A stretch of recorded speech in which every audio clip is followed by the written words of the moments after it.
My name is Dean Crookshanks. I'm the franchise owner of Dean's No Frills. I started out in the grocery business in 1986, and I've been in it ever since.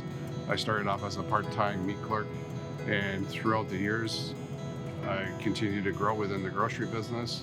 And today I have a franchise, and I've had one since 1998.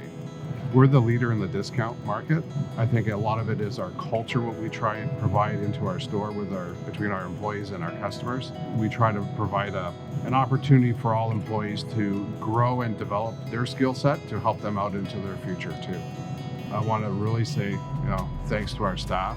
It's been a challenging year with the pandemic, and we were lucky enough to be one of the businesses to be allowed to stay open.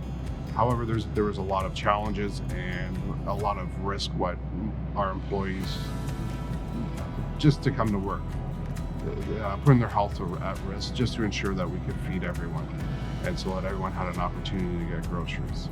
We really focus on community care, which is the local food bank.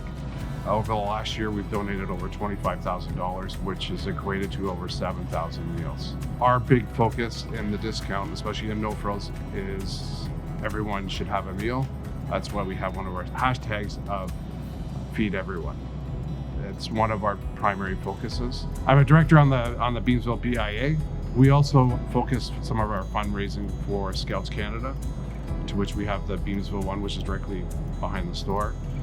We also sponsor a lot of youth sport teams, hockey, baseball, soccer, and we also sponsor any type of local event what we have in town, like Fling on King.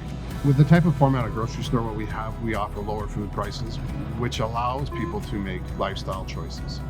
So they can try and save money on their grocery bill, allowing their kids to play sports at the same time. I would just like to say it's an honor and a privilege to be nominated for this award. And I know we're one of the finalists, but I'd like to wish the best of luck to the other finalists.